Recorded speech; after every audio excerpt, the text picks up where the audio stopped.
Hello, welcome to travel with KR. నేను మీ చెన్నూరు కృష్ణారావు.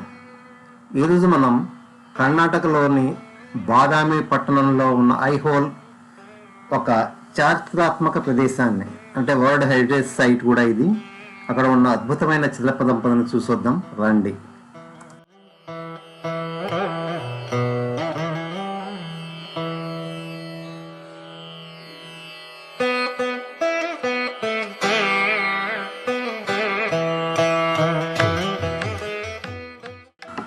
ఇవి చాళుక్యుల కాలం నాటి అద్భుతమైన ఆలయ నిర్మాణాలకు నిలయం. ఈ ఐహోల్ని క్రాడిల్ ఆఫ్ ఇండియన్ టెంపుల్స్ అంటారు. అంటే ప్రపంచంలో ఉన్న ఏ శిల్ప సంపదను చూసినా సరే దీన్ని పోలి ఉంటుంది. ఎందుకంటే ఇక్కడ 4వ శతాబ్దం నాటి 120కి పైగా ఆలయాలు ఉన్నాయి.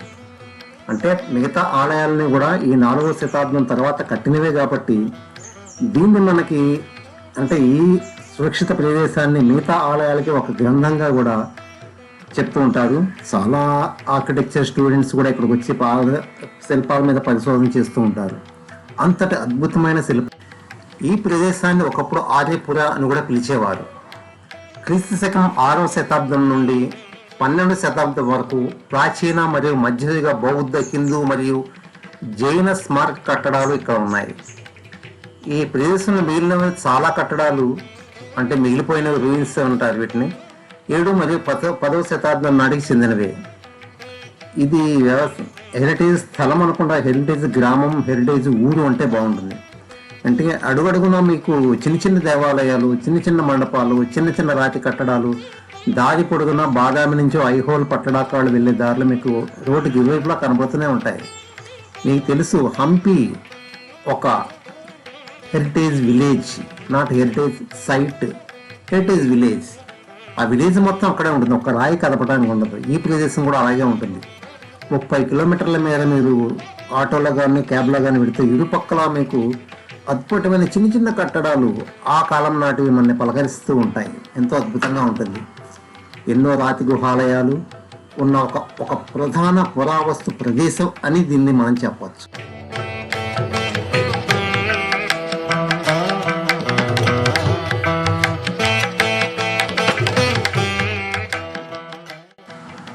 ఐహోల్లోని అన్ని దేవాలయాల్లో ముఖ్యంగా చెప్పుకోవాల్సిన దుర్గా దేవాలయం.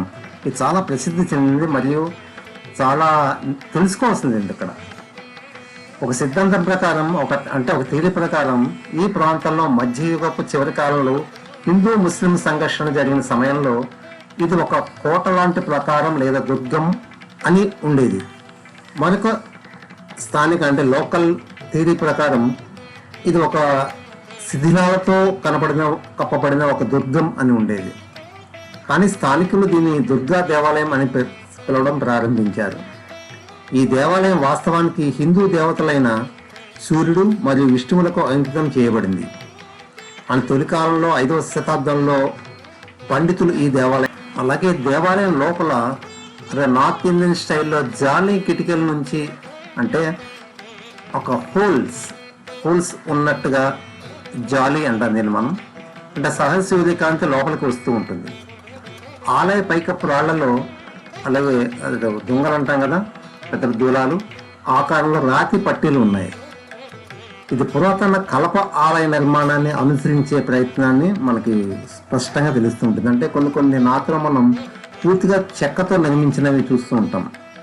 ఆ శైలిలో ఇక్కడ పైకప్పును నిర్మించటం మనం చూస్తూ ఉంటాం. కానీ ఇది కలప కాదు, రాయి. ఈ దుర్గామాత గుడి చుట్టూ కూడా ప్రదక్షిణ చేయడానికి మార్గం ఉంది. ఆ మార్గంకి ఒకవైపు ఓపెన్ గా ఉన్న, రెండో వైపు అద్భుతమైన శిల్ప సంపద ఉంటుంది. మన కళ్ళు తిప్పుకోనివ్వదు. అంతా ఎర్రరాయితో, ఎరుపు రంగులో ఉంటుంది. ఎర్రరాయి నేను చెప్పలేను, నాకు తెలియదు. కాబట్టి ఎన్నో ప్రయాణం, ఎన్నో శృంగార జంటలు, ఆ ఆకృతులు రామాయణ, మహాభారతం, మిగతా పురాణాల్లో ఉన్నవి ఇక్కడ అద్భుతంగా చెప్పబడ్డాయి, అద్భుతంగా చెక్కబడ్డాయి. సున్నితంగా చెప్పబడిన 12 మించిన స్తంభాల మీద ఉన్న అందమైన ఆకృతులు మనల్ని ఆకట్టుకునేలా చేస్తాయి. ఈ ఐహోల్లో లడ్ఖాన్ ఆలయం, దుర్గా ఆలయం వంటి ప్రత్యేక కట్టడాలు ఉన్నాయి. బాదామిలో మలప్రభా నది ఒడ్డున ఈ అద్భుతమైన రాతి గుహాలయాలు ఉన్నాయి. ఇవి ఎక్కడ ఉన్నాయంటే కర్ణాటకలో హంపి సమీపంలో ఉన్నాయి. ఇవి 4 నుంచి 8 శతాబ్దాల కళా వైభవానికి, శిల్పకళకు ఒక అద్భుతమైన నిదర్శనం. ఐహోల్, బాదామి మరియు పట్టడక్కల కూడా ఒక హెరిటేజ్ స్థలం. ఇవన్నీ కూడా ఒక సర్క్యూట్లో, అంటే మనం బాదామిలో దిగి ఐహోల్, పట్టడక్కలు కూడా చూసి రావచ్చు. చూడటానికి ఒక రోజు పడుతుంది. వాస్తుకళ ప్రేమికులకు ఇది చిక్కటి ప్రదేశం అని చెప్పచ్చు. మనం వాతావరణం అనుకూలంగా ఉన్నట్టు మనం మార్నింగ్ నుంచి ఈవినింగ్ దాకా ఫుల్ ఎంజాయ్ చేయొచ్చు. కాబట్టి ఎండలు తగ్గాలి. అక్టోబర్ టు జనవరి ఎప్పుడు వెళ్ళినా మీకు ఇక్కడ వాతావరణం ప్రశాంతంగా ఉంటుంది.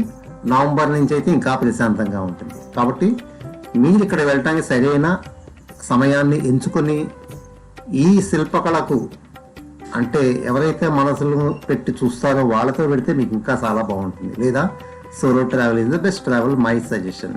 ఇకపోతే ఇక్కడ విశేషాలు చూద్దాం రండి. అలాగే ఇక్కడ ఈ సమీపంలో మనం చూడాల్సిన లట్కానా ఆలయం. ఇది కూడా అద్భుతమైన వాస్తు సంపదకు నిలయం. రాతి మెట్ల వరుసలు, అంతస్తులు, శిథిలమైన చతురస్రాకార మందిరాలు, పైకప్పుకు 3 వైపులా విష్ణు, శివుడు మరియు అర్ధనారీశ్వరుడు ఉండే ప్రతిమల ఆకృతులు ఎంతో అద్భుతంగా అనిపిస్తాయి. మేము వెళ్ళినప్పుడు ఇక్కడ వాతావరణం చాలా వేడిగా ఉంది ఆ రోజు ఎందుకున్నాం. కాబట్టి కళ్ళతో చూసిన మనసుతో మేము పూర్తిగా ఆనందించలేకపోయాం. అంటే మేము వెళ్ళిన టైం కూడా ఆగస్టులో ఉంది. అప్పుడు కానీ మాకు కుదరలేదు. కాబట్టి వెళ్ళాలనుకుంటే చెప్పే కదా, నవంబర్ తర్వాత అయితే మనం పూర్తి హార్ట్ అండ్ సోల్తో ఈ ప్రదేశాలను ఎంజాయ్ చేయాలి.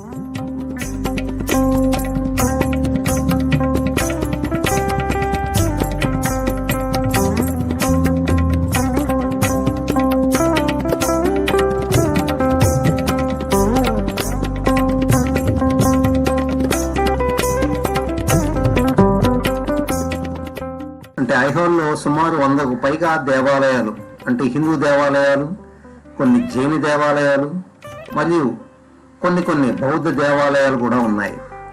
ఇవి ఒకదానికొకటి చాలా దగ్గరగా నిర్మించబడ్డాయి. ఈ ప్రదేశం మొత్తం కలిపి సుమారు 5 చదరపు కిలోమీటర్ల దూరంలో విస్తరించబడి ప్రతి చోట మనకి శివుడు, హిందూ, దుర్గా, సూర్యుడు, విష్ణువు అన్నీ కూడా హిందూ దేవతలకు అంకితం చేయబడ్డాయి. జైన బసద ఆలయం అంటే మహావీర టెంపుల్, పార్శ్వనాథుడు మరియు ఇటువంటివి తీర్థంకర్లకు అంకితం చేయబడ్డాయి. ఓకే, అలాగే ఇక్కడ చాలా చిన్న వాటర్ ట్యాంక్స్, అంటే చెరువులు, అవి కూడా రాతితో కట్టబడిన నిర్మాణాలు ఎంతో అద్భుతంగా మనకు దారి పొడుగునా మనకు కనిపిస్తూ ఉంటాయి.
అలాగే దగ్గరలో ఉన్న రావణి పహాడ్, ఐహాల్లోని అత్యంత పురాతన రాతి గుహాల దేవాలయాలు, అంటే కేవ్ టెంపుల్.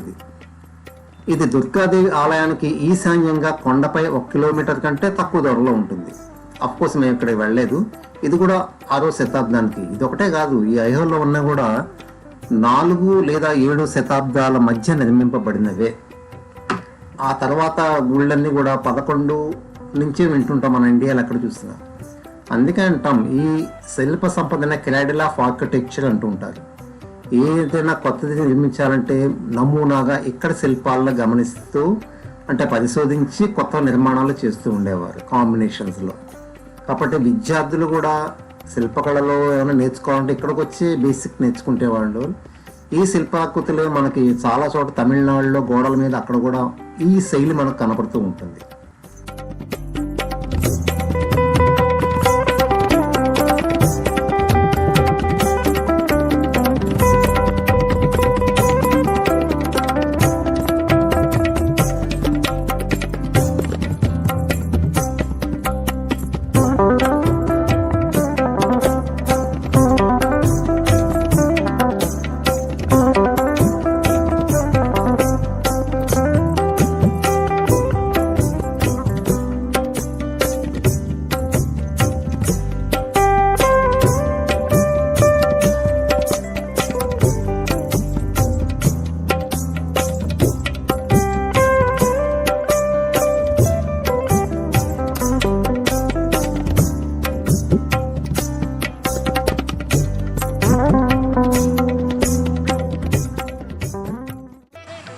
ఈ ప్రదేశం ఐహోల్ బాదామి నుండి 35 కిలోమీటర్లు, అలాగే పట్టడక్కాల నుంచి సుమారు 10 కిలోమీటర్ల దూరంలో ఉంటుంది.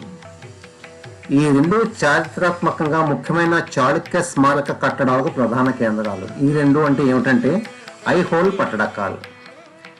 ఓకే, ఇక్కడ వాస్తుశిల్ప ఎంతగా అద్భుతంగా ఉంటుందంటే ఇక్కడ అద్భుతమైన శిల్ప సంపదను గుర్తించి దీనికి ప్రపంచ వారసత్వ సంపదగా గుర్తించడం జరిగింది. స్మారక శిల్పాల నమూనాన్ని అద్భుతమైన శిల్ప సంపదను గుర్తించి